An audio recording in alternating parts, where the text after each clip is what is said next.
എല്ലാ കൂട്ടുകാർക്കും coffee time book റിവ്യൂസിൻ്റെ audio ബുക്കിലേക്ക് സ്വാഗതം. ഇന്ന് അവതരിപ്പിക്കുന്നത് വിശ്വസാഹിത്യ കഥകളിൽ നിന്ന് സിൻബാദിൻ്റെ കപ്പൽ യാത്രകൾ എന്ന നോവലിൻ്റെ 1-ാം ഭാഗം. വളരെ വർഷങ്ങൾക്ക് മുമ്പ് ബാഗ്ദാദ് പട്ടണത്തിൽ ഹിൻബാദ് എന്നൊരു പാവപ്പെട്ട മനുഷ്യൻ ജീവിച്ചിരുന്നു. ചുമട് ചുമന്ന് കിട്ടുന്ന തുച്ഛമായ വരുമാനം കൊണ്ടാണ് അയാൾ ഉപജീവനം കഴിച്ചു വന്നത്. വളരെ ചൂടുള്ളൊരു ദിവസം ആ പട്ടണത്തിൽ നിന്നും വളരെ ദൂരെ അവന് ഒരു ചുമട് കൊണ്ടുപോകേണ്ടി വന്നു. ചുമടും കൊണ്ട് പട്ടണത്തിലെ പ്രധാന വഴിയുടെ സമീപത്തെത്തിയപ്പോൾ അവൻ ക്ഷീണം കൊണ്ട് നന്നേ വലഞ്ഞു കഴിഞ്ഞിരുന്നു. ഒരടി പോലും മുമ്പോട്ട് നടക്കുന്നതിന് അവനപ്പോൾ കഴിവുണ്ടായിരുന്നില്ല. അതുകൊണ്ട് ആ വഴിയരികിൽ കണ്ട ഒരു കെട്ടിടത്തിൻ്റെ മുമ്പിൽ തൻ്റെ ചുമട് ഇറക്കി വെച്ചിട്ട് ആ കെട്ടിടത്തിൻ്റെ പടിപ്പുരയിൽ കയറിയിരുന്ന് അല്പനേരം വിശ്രമിച്ചു. വഴിയരികിലുള്ള ആ അതിമനോഹര ഭവനത്തിൽ അന്ന് എന്തോ ആഘോഷം നടക്കുന്നുണ്ടായിരുന്നു.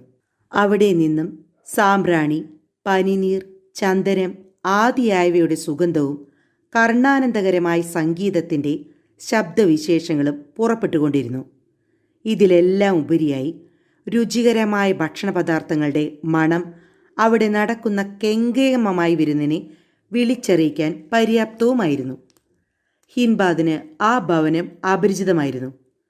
അവൻ ആ വീടിന് സമീപത്തുകൂടി ഇതിനു മുമ്പ് പോയിട്ടേയില്ല. വളരെ നേരം ശ്രദ്ധിച്ചിട്ടും അവിടെ താമസിക്കുന്നതാരാണെന്ന് അവന് മനസ്സിലാക്കാൻ കഴിഞ്ഞില്ല. അതുകൊണ്ട് അവിടെ താമസിക്കുന്നതാരാണെന്ന് കാവൽക്കാരോട് ചോദിച്ച് മനസ്സിലാക്കണമെന്ന് അവൻ തീരുമാനിച്ചു. അതനുസരിച്ച് ഒരു കാവൽക്കാരനെ സമീപിച്ച് ഹിൻബാദ് ചോദിച്ചു, ഇവിടെ താമസിക്കുന്നത് ആരാണ്? ബാഗ്ദാദ് പട്ടണത്തിൽ താമസിക്കുന്ന നിനക്ക് ഈ വീടിനെക്കുറിച്ച് അറിയാൻ കഴിയുന്നില്ലെങ്കിൽ അത് വളരെ കഷ്ടമാണ്. പ്രസിദ്ധ കപ്പൽ സഞ്ചാരിയായ സിൻബാദിനെക്കുറിച്ച് നിങ്ങൾ കേട്ടിട്ടില്ലേ? അദ്ദേഹം താമസിക്കുന്ന വീടാണിത്. സിൻബാദിനെക്കുറിച്ച് അവൻ ഇതിനു മുമ്പ് ധാരാളം കേട്ടിട്ടുണ്ടായിരുന്നു. എന്നാൽ അയാളുടെ ധനസമൃദ്ധിയും പ്രൗഢിയും നേരിൽ കാണാനുള്ള അവസരം ഇതിനു മുമ്പ് ഉണ്ടായിട്ടില്ല. സിൻബാദിൻ്റെ ധനസമൃദ്ധിയിൽ ഹിൻബാദ് അസൂയപ്പെട്ടു. അയാൾ ആകാശത്തേക്ക് നോക്കി തൻ്റെ നിർധനാവസ്ഥയിൽ കുണ്ഠിതപ്പെട്ട് ഇപ്രകാരം പറഞ്ഞുപോയി, സിൻബാദിൻ്റെ ജീവിതം എന്നിൽ നിന്ന് എത്രയോ വ്യത്യാസം. ഞാൻ രാപ്പകലില്ലാതെ അധ്വാനിച്ചിട്ടും അർദ്ധപട്ടിണി മാത്രം മിച്ചം. കുടുംബം പുലർത്താൻ വേണ്ടി ഞാൻ എന്തുമാത്രം ക്ലേശിക്കുന്നു. ഇതാ നോക്ക്, യാതൊരു അധ്വാനവുമില്ലാതെ ഒരുവൻ സുഖമായി ജീവിക്കുന്നു. ഹിൻബാദിൻ്റെ വാക്കുകൾ കാവൽക്കാരൻ മുഖേന സിൻബാദ് അറിഞ്ഞു. പടിപ്പുരയിൽ നിന്നും അയാളെ കൂട്ടിക്കൊണ്ടുവരാൻ സിൻബാദ് കാവൽക്കാരനോട് ആജ്ഞാപിച്ചു. സിൻബാദിൻ്റെ ആജ്ഞയനുസരണം കാവൽക്കാരൻ ഹിൻബാദിനെ കൂട്ടിക്കൊണ്ട് സിൻബാദിൻ്റെ മുറിയിൽ കൊണ്ടുപോയി. സിൻബാദ് ആ സമയം തൻ്റെ സുഹൃത്തുക്കളോടൊന്നിച്ചിരുന്ന് വിഭവസമൃദ്ധമായ ആഹാരം കഴിക്കുകയായിരുന്നു. പ്രായാധിക്യം കൊണ്ട് സിൻബാദിന് നര ബാധിച്ചിരുന്നുവെങ്കിലും കാഴ്ചയിൽ സുമുഖനും ശാന്തനുമായിരുന്നു. അയാളുടെ ഏതാജ്ഞയും ശിരസ വഹിക്കാൻ തയ്യാറായി ധാരാളം ഭൃത്യന്മാരും അവിടെ ഉണ്ടായിരുന്നു. ഹിൻബാദിനെ കണ്ടയുടൻ തന്നെ സിൻബാദ് അയാളെ തൻ്റെ സമീപം തന്നെ ഇരുത്തി. മതിയാവോളം രുചിയുള്ള ഭക്ഷണപാനീയങ്ങൾ കൊടുത്ത് തൃപ്തിപ്പെടുത്തി. ആഹാരം കഴിച്ച് തൃപ്തനായ ഹിൻബാദിനോട് സിൻബാദ് കുശല പ്രശ്നങ്ങൾ ആരംഭിച്ചു. മാന്യരെ, നിങ്ങളുടെ പേരും തൊഴിലും അറിയാൻ എനിക്ക് ആഗ്രഹമുണ്ട്. വിരോധമില്ലെങ്കിൽ പറഞ്ഞാലും. പ്രഭു, എൻ്റെ പേര് ഹിൻബാദ് എന്നാണ്. ചുമട് ചുമന്ന് കിട്ടുന്ന കൂലി കൊണ്ടാണ് ഞാനും കുടുംബവും ജീവിക്കുന്നത്. നിങ്ങളെ പരിചയപ്പെട്ടതിൽ എനിക്ക് വളരെ സന്തോഷമുണ്ട്. നിങ്ങളോട് എനിക്ക് ഒരു കാര്യം ചോദിക്കാനുണ്ട്. അത് മറ്റൊന്നുമല്ല. അല്പസമയം മുമ്പ് നിങ്ങൾ ആകാശത്തേക്ക് നോക്കിക്കൊണ്ട് എന്തോ ചിലതെല്ലാം പറഞ്ഞുവല്ലോ. അത് എന്തായിരുന്നു? കാവൽക്കാരൻ ഇവിടെ വന്ന് പറഞ്ഞത് ശരി തന്നെയാണോ? സിൻബാദിൽ നിന്നും ഇങ്ങനൊരു ചോദ്യമുണ്ടായപ്പോൾ പെട്ടെന്ന് ഹിൻബാദിന് അല്പം പരിഭ്രമമുണ്ടായി. കാരണം താൻ പറഞ്ഞ വാക്കുകൾ എല്ലാം തന്നെ സിൻബാദ് കാവൽക്കാരനിൽ നിന്നും മനസ്സിലാക്കിയിട്ടുണ്ടെന്ന് ഹിൻബാദിന് ബോധ്യമായി. ഹിൻബാദ് വളരെ വിനയത്തോടുകൂടി മുഖം താഴ്ത്തിക്കൊണ്ട് ഇപ്രകാരം പറഞ്ഞു: പ്രഭു, കഠിനമായ ചൂടും ചുമടിൻ്റെ ഭാരവും കൊണ്ട് ഞാൻ വളരെ വലഞ്ഞിരുന്നു. ഞാൻ അറിയാതെ ഏതാണ്ടൊക്കെ പുലമ്പിപ്പോയതാണ്. ദയവായി അങ്ങ് എന്നോട് ക്ഷമിക്കണം. ക്ഷമിക്കുവാൻ നിങ്ങൾ അപരാധമൊന്നും പ്രവർത്തിച്ചിട്ടില്ലല്ലോ. എനിക്ക് നിങ്ങളുടെ വാക്കുകളിൽ യാതൊരു അസുഖവും തോന്നിയിട്ടില്ല. എന്നാൽ ഒരു കാര്യം നിങ്ങളെ മനസ്സിലാക്കാൻ എനിക്ക് ആഗ്രഹമുണ്ട്. അതിനായിട്ടാണ് ഞാൻ നിങ്ങളെ എൻ്റെ ഭൃത്യനെ വിട്ട് വിളിപ്പിച്ചത്. ഞാൻ ഈ വാർദ്ധക്യകാലത്ത് അനുഭവിക്കുന്ന സുഖവും സമ്പത്തും പ്രയത്നം കൂടാതെ സമ്പാദിച്ചതാണെന്ന് നിങ്ങൾ വിചാരിക്കുന്നുണ്ടെങ്കിൽ അത് തെറ്റാണ്. വളരെ വർഷങ്ങൾ തുടർച്ചയായി ശാരീരികവും മാനസികമായും ഞാൻ അനുഭവിച്ചിട്ടുള്ള ദുഃഖങ്ങളുടെയും ക്ലേശങ്ങളുടെയും ഫലമാണ് ഇപ്പോൾ ഞാൻ അനുഭവിക്കുന്ന സമ്പത്തും സുഖവും. ഞാൻ ആകെ 7 കപ്പൽ സഞ്ചാരങ്ങൾ നടത്തിയിട്ടുണ്ട്. ആ കപ്പൽ സഞ്ചാരങ്ങൾക്കിടയിൽ ഞാൻ അനുഭവിച്ച സങ്കടങ്ങളും എനിക്ക് നേരിട്ട അപകടങ്ങളും നിരവധിയാണ്. നിങ്ങൾ ആ കഥകളൊന്നും കേട്ടിരിക്കാൻ ഇടയില്ല. എൻ്റെ ജീവിതത്തിൽ ഞാൻ അനുഭവിച്ചിട്ടുള്ള കഷ്ടപ്പാടുകൾ വിവരിക്കുന്ന ആ കഥ ഞാൻ നിങ്ങളെ വിവരിച്ച് കേൾപ്പിക്കാം. ഹിൻബാദ്, ഞാൻ ആ കഥ പറയാൻ പോവുകയാണ്. ശ്രദ്ധിച്ച് കേട്ടുകൊള്ളുക. എൻ്റെ പിതാവ് സമ്പന്നനായ ഒരു വ്യാപാരിയായിരുന്നു. അദ്ദേഹത്തിൻ്റെ കാലശേഷം സ്വത്തുക്കൾ മുഴുവൻ ഏക അവകാശിയായ എനിക്ക് ലഭിച്ചു. അന്നെനിക്ക് നന്നേ ചെറുപ്പമായിരുന്നു. യൗവനദശയിലേക്ക് കാലൂന്നിയിരുന്ന എനിക്ക് ലോകകാര്യങ്ങളിൽ വലിയ പരിജ്ഞാനമൊന്നും ഉണ്ടായിരുന്നില്ല. അതുകൊണ്ട് തന്നെ പിതാവിൽ നിന്നും കിട്ടിയ സ്വത്ത് മുഴുവൻ അമിതമായി ചിലവ് ചെയ്ത് ഞാൻ കാലം കഴിച്ചു പോന്നു. എന്നാൽ കുറച്ചു കാലം അതേ രീതി തുടർന്നപ്പോൾ എനിക്ക് കാര്യങ്ങൾ തിരിച്ചറിയാനുള്ള ഒരു കഴിവുണ്ടായി. ഏറെ താമസിയാതെ പണം ദൂർത്തടിക്കുന്ന എൻ്റെ സ്വഭാവത്തിന് ഒരു മാറ്റമുണ്ടായി. അതോടൊപ്പം തന്നെ ഞാൻ നശിപ്പിച്ച ധനം വീണ്ടും സമ്പാദിക്കണമെന്നും പിതാവിനെ പോലെ ഒരു സമ്പന്നനായി മരിക്കണമെന്നും എനിക്ക് ആഗ്രഹമുണ്ടായി. പിതാവിൻ്റെ വക ശേഷിച്ചിരുന്ന സ്വത്ത് മുഴുവൻ വിറ്റ് ഒരു കച്ചവടം നടത്താൻ ഞാൻ തീരുമാനിച്ചു. എങ്കിൽ മാത്രമേ എനിക്ക് സമ്പന്നനാകാൻ കഴിയൂ എന്ന് ഞാൻ വിശ്വസിച്ചു. എൻ്റെ വിശ്വാസമനുസരിച്ച് എനിക്ക് ആകെ കൂടി മിച്ചമുണ്ടായിരുന്ന സ്വത്ത് മുഴുവൻ വിറ്റ് ഞാൻ പണമാക്കി. എൻ്റെ കൈവശമുണ്ടായിരുന്ന പണം മുഴുവൻ കച്ചവടത്തിന് പറ്റിയ സാധനങ്ങൾ ശേഖരിക്കാൻ ഞാൻ വിനിയോഗിച്ചു. അങ്ങനെ ശേഖരിച്ച സാധനങ്ങളുമായി പേർഷ്യൻ ഉൾക്കടലിലെ ബാൽസോറ തുറമുഖത്ത് ഞാൻ എത്തിച്ചേർന്നു. ആ സമയത്ത് ആ തുറമുഖത്തു നിന്നും ഒരു കച്ചവട കപ്പൽ പുറപ്പെടുന്നതിന് തയ്യാറായി കിടപ്പുണ്ടായിരുന്നു. ഞാനും എൻ്റെ കച്ചവട സാമാനങ്ങളുമായി അതിൽ കയറി. അധികം താമസിയാതെ കപ്പൽ തുറമുഖം വിട്ടു. സഹയാത്രക്കാരായി ധാരാളം കച്ചവടക്കാർ ആ കപ്പലിൽ തന്നെ ഉണ്ടായിരുന്നു. ഈസ്റ്റ് ഇന്ത്യ ദ്വീപുകളെ ലക്ഷ്യമാക്കിയാണ് കപ്പൽ ഓടിക്കൊണ്ടിരുന്നത്. വഴിമധ്യേ കണ്ട അനേകം ചെറുദ്വീപുകളിൽ ഞങ്ങൾ ഇറങ്ങുകയും ആ ദ്വീപുകളിലെല്ലാം ഞങ്ങൾ സാധനങ്ങൾ ക്രയവിക്രയം നടത്തുകയും ചെയ്തു. യാത്ര വളരെ സുഖപ്രദമായി എനിക്ക് തോന്നി. അപകടങ്ങൾ ഒന്നും തന്നെ ഉണ്ടായില്ല. കപ്പൽ മുന്നോട്ട് അതിവേഗം കുതിച്ചുകൊണ്ടിരുന്നു. എന്നാൽ പെട്ടെന്ന് കപ്പലിൻ്റെ ഗതിവേഗത്തിന് ഒരു ശമനമുണ്ടായി. കാറ്റ് പെട്ടെന്ന് നിലച്ചതാണ് അതിന് കാരണം. ഞങ്ങൾ വെളിയിലേക്ക് കണ്ണോടിച്ചു. കപ്പലിന് സമീപം സമുദ്രനിരപ്പിന് സമമായി മുഴുവൻ പുൽത്തകിടിയോ എന്ന് തോന്നുമാറുള്ള ഒരു ചെറു ദ്വീപ് മാത്രം കാണാമായിരുന്നു.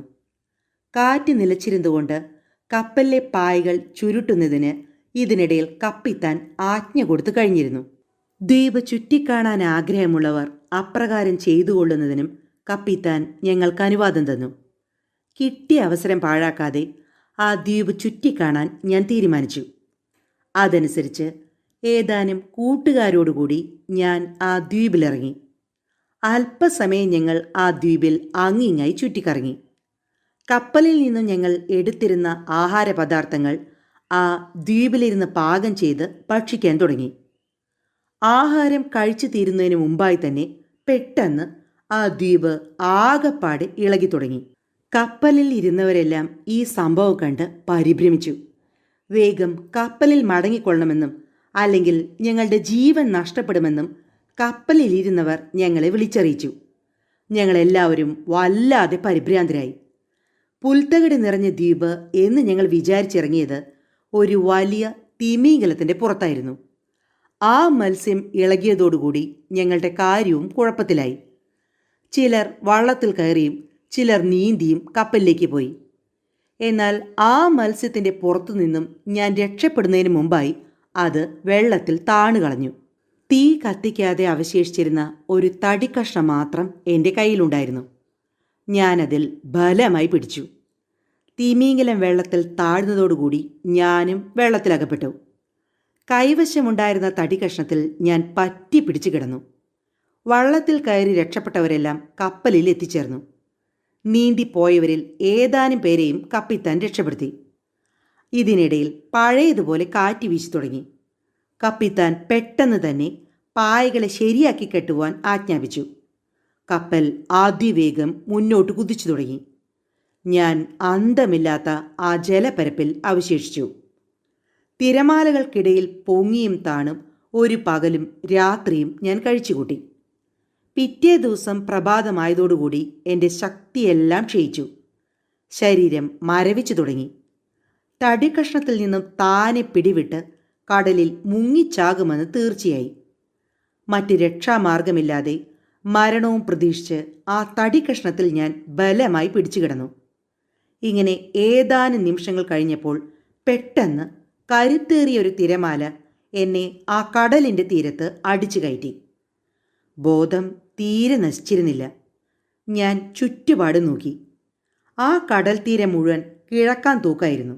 ചില വൻ വൃക്ഷങ്ങളുടെ വേരുകൾ കടലിലേക്ക് ഇറങ്ങിക്കിടന്നിരുന്നത് എനിക്ക് സഹായമായി തീർന്നു. ചില വേരുകളിൽ പറ്റിപ്പിടിച്ച് ഞാൻ പതുക്കെ മുകളിലേക്ക് കയറി.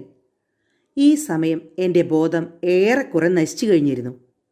അവിടെ എത്ര നേരം അങ്ങനെ ബോധമില്ലാതെ കിടന്നുവെന്ന് എനിക്ക് ഓർമ്മയില്ല. എനിക്ക് വീണ്ടും ബോധം വീണപ്പോൾ നേരം നട്ടുച്ചയായിരുന്നു. കടലിലെ അതിശീതം കൊണ്ടും മുഴുപട്ടിണി കൊണ്ടും എൻ്റെ ശരീരം തളർന്നു പോയിരുന്നു. നടക്കാൻ തന്നെ എനിക്ക് കഴിവുണ്ടായിരുന്നില്ല. ആഹാരത്തിന് പറ്റിയ കായ്ക്കനികൾ വലുതും സമീപത്തെങ്ങാനും ഉണ്ടോ എന്ന് അന്വേഷിക്കാൻ വേണ്ടി ഞാൻ സാവധാനം ഇഴഞ്ഞും വലിഞ്ഞും മുമ്പോട്ട് നീങ്ങിത്തുടങ്ങി. അങ്ങനെ അധിക ദൂരം എനിക്ക് അലയേണ്ടി വന്നില്ല. പെട്ടെന്ന് തന്നെ ശുദ്ധജലം നിറഞ്ഞ ഒരു കാട്ടരുവിയും അതിന് സമീപത്തായി വിശപ്പടക്കാൻ പറ്റിയ കായ്ക്കനികളും എനിക്ക് ദൃശ്യമായി. വിശപ്പിന് മതിയാവോളം കായ്ക്കനികൾ പറിച്ചു തിന്ന് ആ കാട്ടൊരുവിൽ നിന്ന് മതിയാവോളം ശുദ്ധജലവും കുടിച്ചു തീർന്നപ്പോൾ എൻ്റെ ക്ഷീണത്തിന് തെല്ലൊരു ആശ്വാസം തോന്നി. ദാഹവും വിശപ്പും ശമിച്ചപ്പോൾ ഞാൻ ചുറ്റുപാടും ഒന്ന് കണ്ണോടിച്ചു. ഞാൻ ഏതോ അജ്ഞാതമായ ദ്വീപിലാണ് അകപ്പെട്ടിരിക്കുന്നതെന്ന് എനിക്ക് ബോധ്യമായി. എങ്ങനെ ഇവിടെ നിന്നും രക്ഷപ്പെടാം എന്നായി അടുത്ത ചിന്ത. സാവധാനം നടന്ന് ആ ദ്വീപിൻ്റെ ഉൾപ്രദേശത്ത് പ്രവേശിച്ചു. അവിടം ഒരു മൈതാനം പോലെയായിരുന്നു. കുറച്ച് ദൂരത്തായി ഒരു കുതിര ആ മൈതാനത്തിൽ നിന്ന് മേഞ്ഞുകൊണ്ടിരിക്കുന്നത് കണ്ടപ്പോൾ ഞാൻ ശരിക്കും അതിശയിച്ചു പോയി. ഞാൻ ആ കുതിരയുടെ സമീപത്തേക്ക് നടന്നെടുത്തു. അതിവിശേഷമായ ഒരു കുതിരയായിരുന്നു അത്. അതിനെ ഒരു കുറ്റിയടിച്ച് ആരോ ബന്ധിച്ചിരിക്കുകയാണെന്ന വിവരവും എനിക്ക് മനസ്സിലായി. ഞാൻ ആ കുതിരയെ ആകപ്പാടെ ഒന്ന് സൂക്ഷിച്ചു നോക്കിക്കൊണ്ടിരിക്കെ ഭൂമിയുടെ അടിഭാഗത്തു നിന്നും ഒരു ഭയങ്കര ശബ്ദം കേട്ടു. ഞാൻ ഞെട്ടിപ്പോയി. പെട്ടെന്ന് അപരിചിതനായ ഒരു മനുഷ്യൻ എൻ്റെ മുമ്പിൽ പ്രത്യക്ഷപ്പെട്ട് ഞാൻ ആരാണെന്ന് എന്നോട് ചോദിച്ചു. ഞാൻ എൻ്റെ കഴിഞ്ഞ കഥകൾ മുഴുവൻ അയാളെ പറഞ്ഞു കേൾപ്പിച്ചു. അവിടെ നിന്നും അയാൾ എന്നെ ഒരു ഗുഹയിലേക്ക് കൂട്ടിക്കൊണ്ടുപോയി. ഗുഹയിൽ പ്രവേശിച്ചപ്പോൾ കണ്ട കാഴ്ച എന്നെ അതിശയിപ്പിച്ചു കളഞ്ഞു. ആ ഗുഹയിൽ വേറെ 5-6 മനുഷ്യർ കൂടി ഇരിപ്പുണ്ടായിരുന്നു. ഭക്ഷണപാനീയങ്ങൾ തന്ന് അവരെന്നെ സൽക്കരിച്ചു. വിജനമായ ആ ദ്വീപിൽ അവർ എന്തിനായിട്ടാണ് താമസിക്കുന്നതെന്നറിയാൻ എനിക്ക് വല്ലാത്ത ആഗ്രഹം തോന്നി. എൻ്റെ ചോദ്യത്തിന് മറുപടിയായി അവർ പറഞ്ഞു, ഞങ്ങൾ ഈ രാജ്യത്തിലെ രാജാവിൻ്റെ കുതിരക്കാരാണ്. ആണ്ടുതോറും ഈ സമയത്ത് രാജാവിൻ്റെ കുതിരകളെ ഇവിടെ മേയ്ക്കാൻ കൊണ്ടുവരുന്ന പതിവുണ്ട്. നിങ്ങളിവിടെ വന്നു ചേർന്നത് നിങ്ങളുടെ ഭാഗ്യം തന്നെ. നാളെ അതിരാവിലെ ഞങ്ങൾ ഈ സ്ഥലം വിട്ട് പോകുന്നതാണ്. നിങ്ങൾ ഒരു ദിവസം കൂടി താമസിച്ച് ഇവിടെ വന്നിരുന്നെങ്കിൽ ആഹാരം കിട്ടാതെ ഇവിടെ കിടന്ന് മരിക്കാൻ സംഗതിയാകുമായിരുന്നു. ഈ ദ്വീപിലെ ആളുകൾ താമസിക്കുന്നത് ഇവിടെ നിന്നും വളരെ ദൂരത്തിലാണ്. അടുത്ത ദിവസം രാവിലെ കുതിരകളോടുകൂടി അവർ രാജധാനിയിലേക്ക് യാത്രയായി. എന്നെയും അവർ കൂടെ കൊണ്ടുപോയി. അവർ എന്നെ രാജാവിൻ്റെ മുമ്പിൽ ഹാജരാക്കി. എൻ്റെ വിശേഷങ്ങൾ കേൾക്കുന്നതിന് രാജാവിന് വലിയ താല്പര്യം തോന്നി.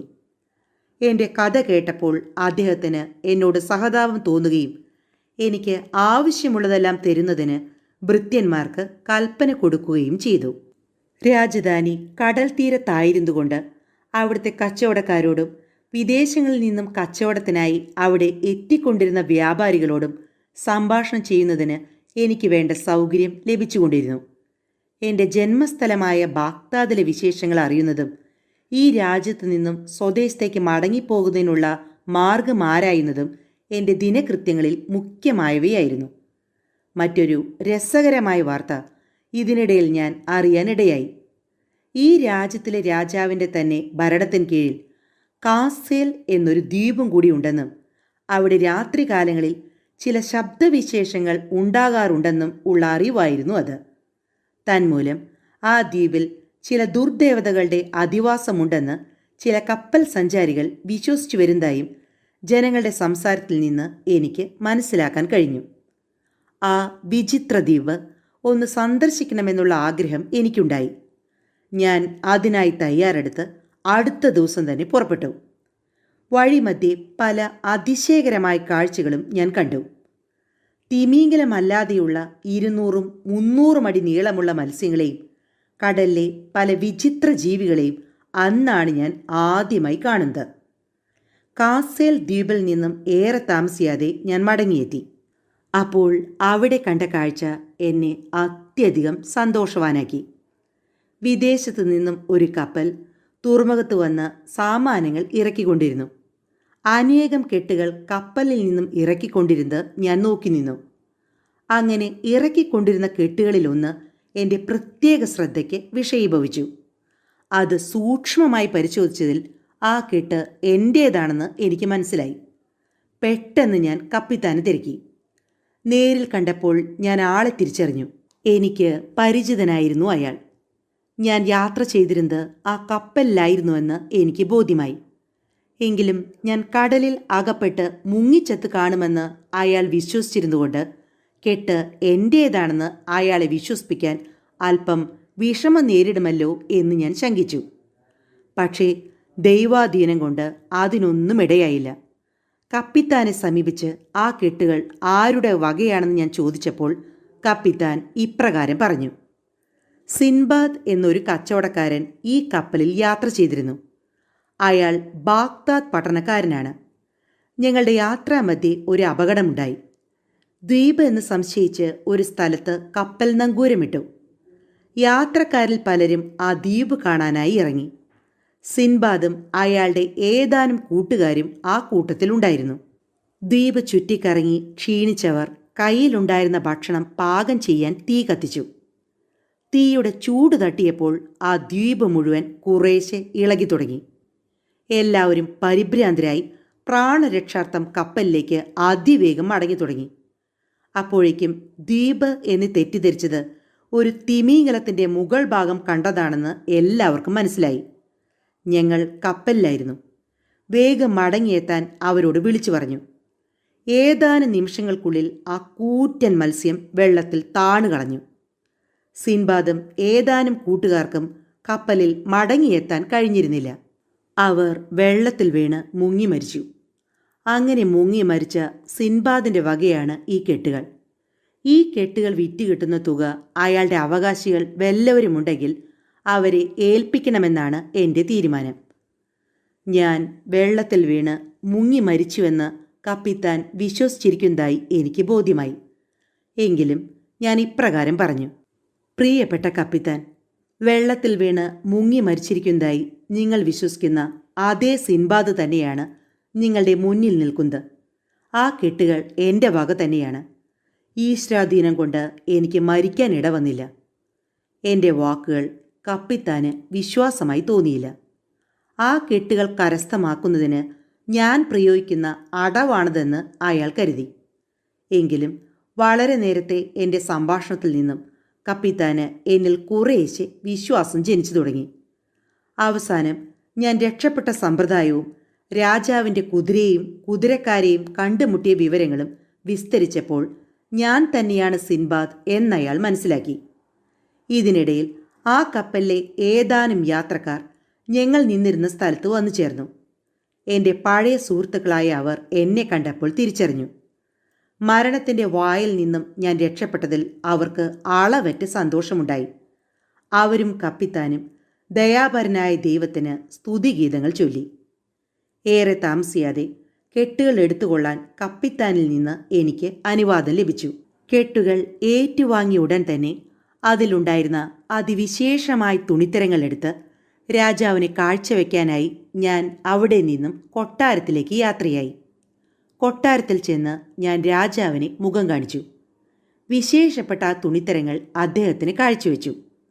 സന്തുഷ്ടനായ രാജാവ് ആ തുണിത്തരങ്ങളെക്കാൾ അനേക മടങ്ങ് വില വരുന്ന സമ്മാനങ്ങൾ തന്ന് എന്നെ അനുഗ്രഹിച്ചു. എൻ്റെ കൈവശമുണ്ടായിരുന്ന ബാക്കി സാമാനങ്ങൾ മുഴുവനും ആ ദ്വീപ് നിവാസികൾക്ക് കൊടുത്തിട്ട് അവിടെ നിന്നും വിലപിടിപ്പുള്ള മറ്റ് സാധനങ്ങൾ ഞാൻ ശേഖരിച്ചു. അതിനുശേഷം ഒരു ദിവസം രാജാവിനെ മുഖം കാണിച്ച് ആ കപ്പലിൽ തന്നെ എനിക്ക് സ്വദേശത്തേക്ക് മടങ്ങിയാൽ കൊള്ളാമെന്നുള്ള ആഗ്രഹം ഉണർത്തിച്ചു. അതിന് അദ്ദേഹം എനിക്ക് സസന്തോഷം അനുമതി നൽകി. കപ്പൽ അടുത്ത ദിവസം തന്നെ പുറപ്പെട്ടു. സ്വദേശത്ത് മടങ്ങിയെത്താനുള്ള ആഗ്രഹം എന്നിൽ മുന്നിട്ട് നിന്നിരുന്നു. എങ്കിലും വഴിമധ്യേ കണ്ട ദ്വീപുകളിലെല്ലാം ഞങ്ങൾ ഇറങ്ങുകയും കച്ചവടം നടത്തുകയും ചെയ്തിരുന്നു. ബാഗ്ദാദിൽ മടങ്ങിയെത്തിയപ്പോൾ എൻ്റെ കൈവശം ധാരാളം കച്ചവട സാധനങ്ങൾ ഉണ്ടായിരുന്നു. അവയെല്ലാം ഞാൻ ബാഗ്ദാദിൽ തന്നെ വിറ്റഴിച്ചു. അങ്ങനെ ഉദ്ദേശം 1,00,000 സ്വെക്കിൻസിന് ഞാൻ ഉടമസ്ഥനായി തീർന്നു. എൻ്റെ പ്രത്യാഗമനം കുടുംബാംഗങ്ങളെയെല്ലാം വളരെ ആഹ്ലാദിപ്പിച്ചു എന്ന് പറയേണ്ടതില്ലല്ലോ. ഭാവി ജീവിതം അവരോടൊത്ത് സ്വസ്ഥമായും സുഖമായും കഴിക്കണമെന്ന് എനിക്ക് തോന്നി. താമസത്തിന് ഒരു പുതിയ ഭവനം പണി കഴിപ്പിക്കുകയും വീട്ടുജോലികൾക്കായി ഏതാനും അടിമകളെ ഞാൻ വിലയ്ക്ക് വാങ്ങുകയും ചെയ്തു. അങ്ങനെ വളരെ സന്തോഷകരമായി ഞാൻ ബാഗ്ദാദിൽ താമസം തുടങ്ങി. സിൻബാദ് ഇത്രയും കഥകൾ പറഞ്ഞിട്ട് പെട്ടെന്ന് നിർത്തി മുറിക്കുള്ളിലേക്ക് പോയി. മടങ്ങി വന്നത് ഒരു ചെറിയ പെട്ടിയും കയ്യിലെടുത്തുകൊണ്ടാണ്. അത് ഹിൻബാദിന് സമ്മാനിച്ചിട്ട് ഇപ്രകാരം പറഞ്ഞു: ഈ പെട്ടി നിങ്ങൾക്കെടുക്കാം. സമയം വളരെ വൈകി. ഇന്ന് നിങ്ങൾ വീട്ടിലേക്ക് മടങ്ങുക. എൻ്റെ സഞ്ചാര കഥകളിൽ പലതും ഇനിയും അവശേഷിക്കുന്നതേയുള്ളൂ. അവയും ഞാൻ നിങ്ങൾക്ക് കേൾപ്പിക്കാം.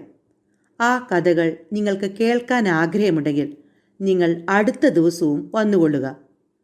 കുബേരനായ സിൻബാദിൻ്റെ എളിയ സംഭാഷണവും എളിയവനായി തനിക്ക് നൽകിയ വിലപിടിപ്പുള്ള സമ്മാനവും നിമിത്തം ഹിൻബാദ് ആശ്ചര്യഭരിതനായി തീർന്നു. സിൻബാദിനോട് യാത്ര പറഞ്ഞ് ഹിൻബാദ് വീട്ടിലേക്ക് മടങ്ങി. 2-ാം ദിവസം ഹിൻബാദ് കുളിച്ച് ശുഭ്രവസ്ത്രധാരിയായി സിൻബാദിൻ്റെ ഭവനത്തിൽ ഹാജരായി. സിൻബാദ് അയാളെ യഥോചിതം സ്വീകരിച്ചു. ഭക്ഷണാനന്തരമുള്ള വിശ്രമവേളയിൽ സിൻബാദ് തൻ്റെ 2-ാമത്തെ കപ്പൽ യാത്ര ഹിൻബാദിന് ഇപ്രകാരം വിവരിച്ചു: ശേഷിച്ച ജീവിതകാലം വിദേശ സഞ്ചാരം നടത്താതെ സ്വസ്ഥമായി ബാഗ്ദാദിൽ തന്നെ കഴിച്ചു കൂട്ടണമെന്നായിരുന്നു എൻ്റെ ആഗ്രഹം. എന്നാൽ അങ്ങനെ കുറച്ചു കാലം ജീവിച്ചപ്പോൾ എനിക്കതിൽ വിരക്തി തോന്നി. വീണ്ടും ദേശസഞ്ചാരം ചെയ്യാനുള്ള ഒരു ആഗ്രഹം എന്നിലുണ്ടായി. അതനുസരിച്ച് വേണ്ടത്ര വ്യാപാര സാധനങ്ങൾ ശേഖരിച്ചുകൊണ്ട് വീണ്ടും ഞാൻ യാത്ര പുറപ്പെട്ടു. ഇത്തവണയും കപ്പലിൽ എൻ്റെ കൂടെ മറ്റ് ധാരാളം കച്ചവടക്കാർ ഉണ്ടായിരുന്നു. പതിവ് പോലെ വഴിമധ്യേ കണ്ട ദ്വീപുകളിലെല്ലാം ഇറങ്ങി ഞങ്ങൾ കച്ചവടം നടത്തുകയും ഞങ്ങൾക്കെല്ലാവർക്കും ന്യായമായ ലാഭം കിട്ടുകയും ചെയ്തു. ഈ യാത്രക്കിടയിൽ ജനവാസമില്ലാത്ത ഒരു ദ്വീപിൽ ഞങ്ങൾ കപ്പൽ ചേർത്തു. അവിടെ ധാരാളം ഫലവൃക്ഷങ്ങൾ ഞങ്ങൾ കണ്ടു. വളരെ സൂക്ഷ്മമായി പരിശോധിച്ചിട്ടും മനുഷ്യരോ മൃഗങ്ങളോ അവിടെ പാർപ്പുള്ള യാതൊരു ലക്ഷണവും ഞങ്ങൾക്ക് മനസ്സിലാക്കാൻ കഴിഞ്ഞില്ല. എൻ്റെ കൂടെ കരയ്ക്കിറങ്ങിയവർ നല്ല പഴവർഗ്ഗങ്ങളും മറ്റും ശേഖരിക്കുന്നതിൽ വ്യാപൃതരായിരുന്നു. ആ സമയം ദ്വീപ് ചുറ്റിക്കറങ്ങി തളർന്ന ഞാൻ കൈവശമുണ്ടായിരുന്ന ആഹാര സാധനങ്ങൾ ഒരു കാട്ടരുവിയുടെ സമീപത്തിരുന്ന് മതിയാവോളം ഭക്ഷിച്ചു. ആഹാരം കഴിച്ച് സംതൃപ്തനായി ഞാൻ തന്നെത്താൻ അറിയാതെ അരുവിക്കരയിലിരുന്ന് സുഖസുഷുപ്തിയിൽ ലയിച്ചുപോയി. വളരെ നേരെ കഴിഞ്ഞാണ് ഞാൻ ഉറക്കമുണർന്നത്. ഉറക്കമുണർന്ന ഞാൻ ചുറ്റുപാടും വീക്ഷിച്ചു. എൻ്റെ കൂട്ടുകാരെ അവിടെ എങ്ങും കാണാനുണ്ടായിരുന്നില്ല. വളരെ വേഗം ഞാൻ കടൽ തീരത്തേക്ക് നടന്നു. അപ്പോൾ ഞാൻ കണ്ട കാഴ്ച എന്നെ വല്ലാതെ ദുഃഖിപ്പിച്ചു. കപ്പൽ തീരത്തു നിന്നും യാത്ര തിരിച്ച് വളരെ ദൂരം എത്തിക്കഴിഞ്ഞിരിക്കുന്നു. ഏതാനും നിമിഷങ്ങൾക്കുള്ളിൽ അത് എൻ്റെ കണ്ണിൽ നിന്നും അപ്രത്യക്ഷമാകുകയും ചെയ്തു. ഞാൻ ഏകനായി ആ ദ്വീപിൽ അവശേഷിച്ചു. വളരെ നേരം ആലോചിച്ചിട്ടും ആ ദ്വീപിൽ നിന്നും രക്ഷപ്പെടുന്നതിനുള്ള യാതൊരു മാർഗവും ഞാൻ കണ്ടെത്തിയില്ല. അവസാനം ഏറ്റവും ഉയരം കൂടിയ ഒരു വൃക്ഷത്തിൻ്റെ മുകളിൽ കയറി. ഞാൻ നാലുപാടും ശ്രദ്ധിച്ചു നോക്കി. അന്തമില്ലാത്ത ആഴിപ്പരപ്പും നീലാകാശവുമല്ലാതെ ചുറ്റുപാടും യാതൊന്നും കാണാനില്ലായിരുന്നു. നേരെ താഴോട്ട് നോക്കിയാൽ അല്പം അകലെയായി എന്തോ ഒരു വെളുത്ത സാധനം കിടക്കുന്നതായി തോന്നി. ഞാൻ പെട്ടെന്ന് തന്നെ മരത്തിൽ നിന്നും താഴെ ഇറങ്ങി ആ വെളുത്ത സാധനം കണ്ട ഭാഗത്തേക്ക് നടന്നു. വളരെ ചുരുങ്ങിയ സമയം കൊണ്ട് ഞാൻ അതിൻ്റെ സമീപത്തെത്തി. അത് ഒരു വലിയ പാത്രമായിരിക്കുമെന്ന് ഞാൻ വിചാരിച്ചു. സ്പർശിച്ച് നോക്കിയതിൽ വളരെ മൃദുവായി തോന്നി. അതിനു ചുറ്റും നടന്ന് അതിനുള്ളിൽ പ്രവേശിക്കാൻ വല്ല വഴിയുമുണ്ടോ എന്ന് ആരാഞ്ഞു. യാതൊരു പ്രയോജനവും ഉണ്ടായില്ല. അതിനുള്ളിൽ പ്രവേശിക്കാൻ ഒരു ദ്വാരവും കണ്ടില്ല. അതിൻ്റെ ഉപരിഭാഗത്ത് കയറാനും മാർഗമില്ലായിരുന്നു. കാരണം ആ സാധനം വളരെ മൃദുവും മിനുസമുള്ളതുമായിരുന്നു. ഞാൻ അതിൻ്റെ സമീപത്തുകൂടി വെറുതെ ചുറ്റിക്കറങ്ങിക്കൊണ്ടിരുന്നു. പെട്ടെന്ന് സൂര്യൻ അസ്തമിക്കുന്നത് പോലെ തോന്നി. എങ്ങും സർവത്ര അന്ധകാരം. അത് കണ്ട് ഞാൻ അമ്പരന്ന് പോയി. എൻ്റെ നേർക്ക് പറന്നു വരുന്ന ഭീമാകാരമായൊരു പക്ഷി നിമിത്തമാണ് അവിടെയെങ്ങും ഇരുൾ മൂടിയതെന്ന് മനസ്സിലായപ്പോൾ എനിക്കുണ്ടായ ഭീതിയും സംഭ്രമവും പറഞ്ഞറിയിക്കാനാവില്ല. ഭീമാകാരമായ ഇത്തരം പക്ഷികളെക്കുറിച്ച് ഞാൻ കേട്ടിട്ടുണ്ടായിരുന്നു. പാത്രമാണെന്ന് ഞാൻ സംശയിച്ച സാധനം റാഖ് എന്ന ആ ഘോര പക്ഷിയുടെ മുട്ടയായിരിക്കുമെന്ന് ഇപ്പോൾ എനിക്ക് ബോധ്യമായി. പക്ഷി അതിവേഗം എൻ്റെ നേർക്ക് പറന്നു വരുന്നത് കണ്ടപ്പോഴേ ഞാൻ ആ മുട്ടയുടെ ഒരു വശം ചേർന്ന് പതിഞ്ഞിരിപ്പായി. പക്ഷി പറന്നു വന്ന് മുട്ടയുടെ മുകളിലിരുന്നു.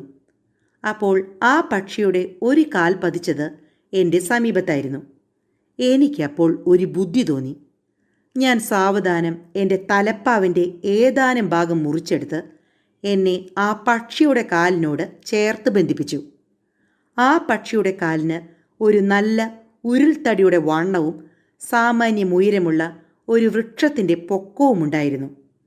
പക്ഷി അടുത്ത ദിവസം രാവിലെ അവിടെ നിന്നും പറന്നു പോകുമ്പോൾ എനിക്കും അവിടെ നിന്നും രക്ഷപ്പെടാമല്ലോ എന്ന് വിചാരിച്ചാണ് ഞാൻ അങ്ങനെ ചെയ്തത്. പിറ്റേ ദിവസം പ്രഭാതവും പ്രതീക്ഷിച്ച് ഞാൻ അതിൻ്റെ കാലിനോട് ചേർന്ന് ബലമായി ബന്ധിച്ചിരിപ്പായി. എൻ്റെ പ്രതീക്ഷ അസ്ഥാനത്തായില്ല. പിറ്റേ ദിവസം അതിരാവിലെ പക്ഷി അവിടെ നിന്നും പറന്നുയർന്നു. ഞാനും അതിൻ്റെ കൂടെ ഉണ്ടായിരുന്നെന്ന് പറയേണ്ടതില്ലല്ലോ. അത് ആകാശത്തിൽ വളരെ ഉയർന്നാണ് പറന്നുകൊണ്ടിരുന്നത്. അപ്പോൾ എനിക്ക് ഭൂമി കാണുക പ്രയാസമായിരുന്നു. അങ്ങനെ വളരെ നേരം പറന്നു കഴിഞ്ഞ് അത് പെട്ടെന്ന് കിഴക്കാൻ തൂക്കായി താഴോട്ട് പറന്ന് തറയോട് ചേർന്നു. ആ തക്കം നോക്കി ഞാൻ കെട്ടഴിച്ച് തറയിലിറങ്ങി. തറയോട് പറ്റിച്ചേർന്ന ആ പക്ഷി ഏതാനും നിമിഷങ്ങൾക്കുള്ളിൽ തന്നെ ഒരു ഘോര സർപ്പത്തിനെ കൊത്തിയെടുത്തുകൊണ്ട് പറന്നു പോവുകയും ചെയ്തു. പക്ഷി എന്നെ കൊണ്ടെത്തിച്ച സ്ഥലം ഒരു താഴ്വരയാണെന്ന് എനിക്ക് മനസ്സിലായി. 4 വശങ്ങളും അതിഭയങ്കരങ്ങളും അത്യുന്നതവുമായ പാറക്കെട്ടുകൾ നിറഞ്ഞതുമായ പർവ്വതങ്ങളായിരുന്നു. കിഴക്കാൻ തൂക്കായ പാറക്കെട്ടുകൾ കൊണ്ട് നിറഞ്ഞിരുന്ന ആ താഴ്വര പ്രദേശത്തു നിന്നും രക്ഷപ്പെടുക സാധ്യമല്ലെന്ന് എനിക്ക് തോന്നി. താഴ്വരയിൽ അങ്ങിങ്ങായി ചുറ്റി നടന്ന് പരിശോധിച്ചതിൽ ധാരാളം വജ്രക്കല്ലുകളും രത്നങ്ങളും കാണപ്പെട്ടു. വളരെ വിലപിടിപ്പുള്ളതും വലിപ്പമുള്ളതുമായിരുന്നു അവയെല്ലാം. പാറക്കെട്ടുകളുടെ ഇടയിലുള്ള ഏതാനും ഗുഹകൾ ഞാൻ ശ്രദ്ധാപൂർവം വീക്ഷിച്ചു. അവയിലെല്ലാം ആവാസമുറപ്പിച്ചിരുന്നത് നീളത്തിലും ആകൃതിയിലും അതിഭയങ്കരങ്ങളായ അനേകം സർപ്പങ്ങളായിരുന്നു. ഒരു ആനയെ ജീവനോടെ വിഴുങ്ങുന്നതിന് അവയിൽ ഏറ്റവും ചെറിയ സർപ്പത്തിന് ക്ഷണത്തിൽ സാധിക്കും എന്ന് ഞാൻ പറഞ്ഞാൽ അത് ഒരു അതിശയോക്തിയാവില്ല. അത്രയ്ക്ക് ഭയങ്കരന്മാരാണ് ആ ഗുഹയിലെ സർപ്പശ്രേഷ്ഠന്മാർ. എന്നാൽ റാക്ക് എന്ന ആ പക്ഷി ഈ സർപ്പങ്ങളുടെ ശത്രുവായിരുന്നതിനാൽ പകൽ സമയങ്ങളിലൊന്നും അവ പുറത്തിറങ്ങാതെ ഗുഹകളിൽ തന്നെ ഒളിച്ചിരിക്കുകയാണ് പതിവ്. അഥവാ വല്ലതും ഗുഹയ്ക്കുള്ളിൽ നിന്ന് തല പുറത്തേക്ക് നീട്ടിയാൽ അത് റാക്കിൻ്റെ കണ്ണിൽപ്പെടും. ആ ക്ഷണത്തിൽ അതിനെ റാക്ക് കൊത്തിയെടുത്തു കളയും. അതുകൊണ്ട് പകൽ സമയമൊന്നും ഗുഹയുടെ വെളിയിൽ അവയുടെ ഉപദ്രവം തീരെയില്ലായിരുന്നു. ആ താഴ്വരയുടെ എല്ലാ ഭാഗത്തും ഞാൻ പകൽ സമയം കൊണ്ട് ചുറ്റി നടന്ന് കണ്ടു. വിശപ്പ് കലശലായപ്പോൾ എൻ്റെ കൈവശം ബാക്കിയുണ്ടായിരുന്ന ആഹാര സാധനങ്ങളിൽ ഒരു പങ്കുകൂടി അവിടെ വെച്ച് കഴിച്ചു. ഭക്ഷണത്തിന് ശേഷം ഏറെ താമസിയാതെ ഞാൻ നിദ്രയിൽ ലയിച്ചു. എന്നാൽ അങ്ങനെ അധിക സമയം എനിക്ക് ഉറങ്ങാൻ കഴിഞ്ഞില്ല. അതിനു മുമ്പായി എൻ്റെ സമീപത്ത് എന്തോ ഒരു സാധനം വന്നു വീഴുന്ന ശബ്ദം കേട്ട് ഞാൻ ഞെട്ടി ഉണർന്നു. പരിഭ്രമിച്ച് 4 പാട് നോക്കി. ഒരു മാംസ കഷ്ണം എൻ്റെ സമീപത്തായി കിടക്കുന്നത് കണ്ടു. അപ്പോഴാണ് എനിക്ക് മനസ്സിലായത് അത് വന്നു വീണ ശബ്ദമാണ് എന്നെ ഞെട്ടി ഉണർത്തിയതെന്ന്. കുറച്ചു കഴിഞ്ഞപ്പോൾ ആ താഴ്വരയുടെ മറ്റ് ഭാഗങ്ങളിലും ഇതുപോലെ ധാരാളം മാംസകഷ്ണങ്ങൾ വന്ന് വീണുകൊണ്ടിരിക്കുന്നത് ഞാൻ കണ്ടു. എനിക്ക് ആദ്യമൊന്നും ഈ മാംസകഷ്ണങ്ങൾ എവിടെ നിന്ന് എന്തിനായിട്ട് എറിയപ്പെടുന്നു എന്ന വിവരം മനസ്സിലായില്ല. എങ്കിലും ഞാൻ അതിനെക്കുറിച്ച് ഗാഢമായി ആലോചിച്ചു. അപ്പോഴാണ് ദേശസഞ്ചാരികളും കപ്പൽക്കാരും എന്നോട് ഈ വിഷയത്തെക്കുറിച്ച് സംസാരിച്ചിട്ടുള്ളത് എനിക്ക് ഓർമ്മ വന്നത്. വജ്ര താഴ്വരയെക്കുറിച്ചും അവിടെ നിന്നും വജ്രങ്ങളും രത്നങ്ങളും കൈക്കലാക്കുന്നതിന് കച്ചവടക്കാർ പ്രയോഗിക്കുന്ന തന്ത്രങ്ങളെപ്പറ്റിയും അവർ അന്ന് എന്നോട് പറഞ്ഞിരുന്ന വിവരങ്ങൾ എനിക്ക് വിശ്വാസയോഗ്യമായി തോന്നിയിരുന്നില്ല. എന്നാൽ നേരിൽ കണ്ടപ്പോഴാണ് എനിക്കതിൻ്റെ കാര്യം മനസ്സിലായത്. അത് ഇപ്രകാരമാണ്. കഴുകൻ പക്ഷികൾ മുട്ടയിട്ട് വിരിയുന്ന സമയം നോക്കി കച്ചവടക്കാർ ഈ സ്ഥലത്തെത്തുന്നു. വലിയ മാംസകഷ്ണങ്ങൾ ഈ താഴ്വരയിലേക്ക് വലിച്ചെറിയുന്നു. മാംസകഷ്ണങ്ങൾ വന്നു വീഴുന്ന സ്ഥലത്തുള്ള രത്നങ്ങളും വജ്രങ്ങളും ആ മാംസകഷ്ണത്തിൽ തറച്ചിരിക്കും. മാംസകഷ്ണങ്ങൾ കണ്ട് കഴുകൻ പക്ഷികൾ അവയെ റാഞ്ചിയെടുത്തുകൊണ്ട് കൂടുകളിലേക്ക് പറന്നു പോകുന്നു. കൂടുകളിൽ കൊണ്ടുപോയി കുഞ്ഞുങ്ങൾക്ക് ആഹാരം കൊടുക്കാൻ ശ്രമിക്കുന്ന തക്കം നോക്കി കച്ചവടക്കാർ ആ പക്ഷികളെ ഒച്ചയുണ്ടാക്കിയും മറ്റു വിധത്തിലും വിരട്ടി ഓടിച്ച് മാംസകഷ്ണങ്ങളിൽ പറ്റിയിരിക്കുന്ന രത്നങ്ങളും വജ്രങ്ങളും കൈവശപ്പെടുത്തുന്നു. ഇങ്ങനെയാണ് മനുഷ്യനാൽ കയറിച്ചെന്ന് കരസ്ഥമാക്കാൻ സാധിക്കാത്ത ആ വജ്ര താഴ്വരയിൽ നിന്നും കച്ചവടക്കാർ വജ്രങ്ങളും രത്നങ്ങളും ശേഖരിക്കുന്നത്. അവിടെ എറിയപ്പെട്ട മാംസകഷ്ണങ്ങളുടെ ഉപയോഗം എനിക്ക് മനസ്സിലായതുകൊണ്ട് ഞാൻ രത്നശേഖരണത്തിൽ വ്യാപൃതനായി. വളരെ കുറച്ച് സമയം കൊണ്ട് വളരെയേറെ നല്ല രത്നങ്ങളും വജ്രങ്ങളും ഞാൻ സംഭരിച്ചു. അവയെല്ലാം ഞാൻ എൻ്റെ ഭക്ഷണസഞ്ചിയിലാക്കി അരയിൽ മുറുക്കി കെട്ടി. അതിനുശേഷം ഞാൻ അവിടെ നിന്നും രക്ഷപ്പെടേണ്ട മാർഗത്തെക്കുറിച്ച് ആലോചന തുടങ്ങി. പെട്ടെന്ന് തന്നെ എനിക്ക് ഒരു ഉപായം തോന്നി.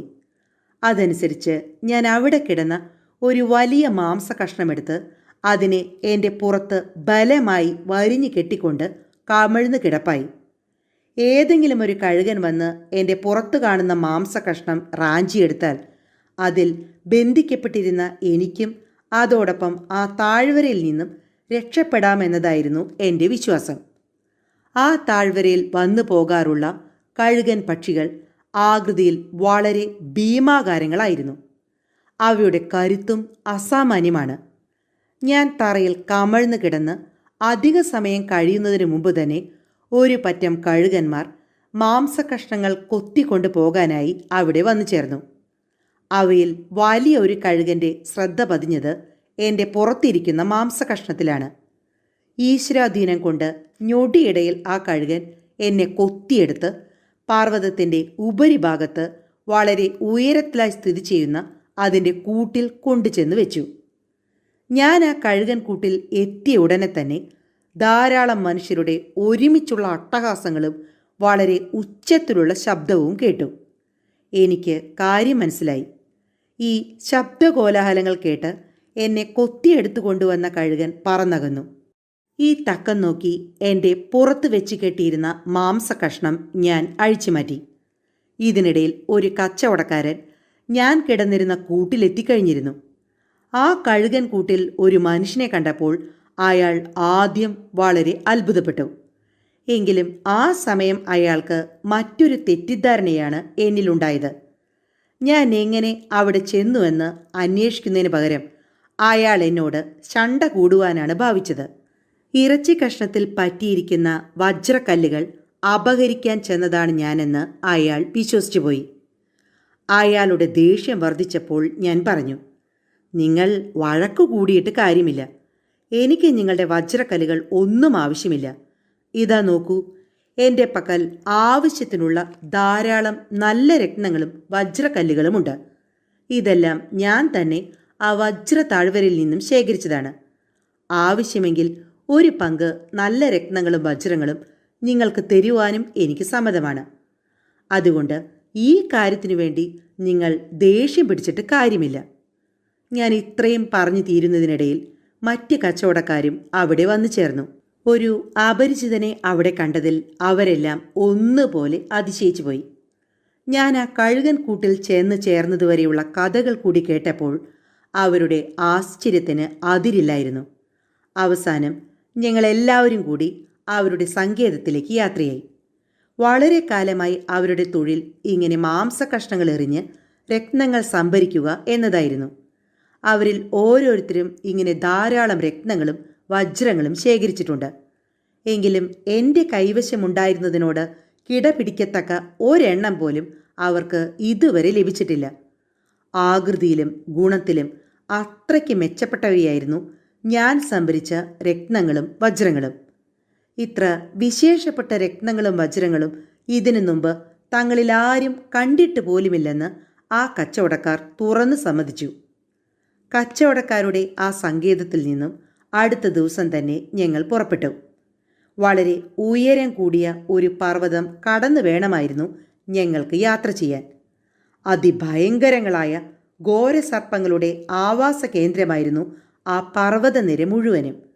എങ്കിലും ഞങ്ങളിൽ ആർക്കും അപകടങ്ങളൊന്നും കൂടാതെ തന്നെ ഞങ്ങൾ ദുർഘടമായ ആ പർവ്വതനിര തരണം ചെയ്തു. അവസാനം ഞങ്ങൾ എത്തിച്ചേർന്നത് പ്രതീക്ഷിച്ച പോലെ ഒരു കടൽ തീരത്ത് തന്നെയാണ്. ആ കടൽ തീരം ഒരു ചെറിയ തുറമുഖം കൂടിയായതുകൊണ്ട് ഏറെ താമസിയാതെ അവിടെ നിന്നും കപ്പൽ കയറുന്നതിന് സാധിച്ചു. ആ തുറമുഖത്തു നിന്നും കപ്പൽ കയറുന്നതിന് മുമ്പായി തന്നെ ഞാൻ അവിടെ ചില കച്ചവടങ്ങൾ നടത്തുകയുണ്ടായി. എൻ്റെ കൈവശമുള്ള വജ്രക്കല്ലുകളിൽ ചിലത് കൊടുത്ത് മറ്റ് സാധനങ്ങൾ പകരം വാങ്ങി. അതുപോലെ വഴിമധ്യയുള്ള എല്ലാ തുറമുഖങ്ങളിലും ഞാനും എൻ്റെ കൂട്ടുകാരും വ്യാപാരം നടത്തിക്കൊണ്ടിരുന്നു. അവസാനം ബാൽസോറ തുറമുഖത്തും അവിടെ നിന്ന് ബാഗ്ദാദ് നഗരത്തിലും ഞാൻ എത്തിച്ചേർന്നു. ബാഗ്ദാദിൽ മടങ്ങിയെത്തിയ ഞാൻ അപ്പോൾ ഒരു വമ്പിച്ച സ്വത്തിൻ്റെ അധിപനായി കഴിഞ്ഞിരുന്നു. എന്നാൽ എൻ്റെ സ്വത്തിൻ്റെ നല്ലൊരു ഭാഗം സാധുക്കൾക്ക് വേണ്ടി ഞാൻ ദാനം ചെയ്തു. ഇത്രയും പറഞ്ഞ് സിൻബാദ് തൻ്റെ രണ്ടാമത്തെ കപ്പൽ യാത്രയുടെ വൃത്താന്തം അവസാനിപ്പിച്ചു. സിൻബാദിൽ നിന്ന് ലഭിച്ച ദയാപൂർവമായ സമ്മാനങ്ങൾ വാങ്ങിക്കൊണ്ട് ഹിൻബാദ് സന്തോഷത്തോടെ വീട്ടിലേക്കും മടങ്ങി. സിൻബാദിൻ്റെ കപ്പൽ യാത്രകൾ എന്ന നോവലിൻ്റെ 1-ാം ഭാഗം എല്ലാ കൂട്ടുകാർക്കും ഇഷ്ടമായി എന്ന് തന്നെ കരുതുന്നു. അടുത്ത തവണ ഞാൻ എത്തും വരെ എല്ലാ കൂട്ടുകാർക്കും നന്ദി, നമസ്കാരം.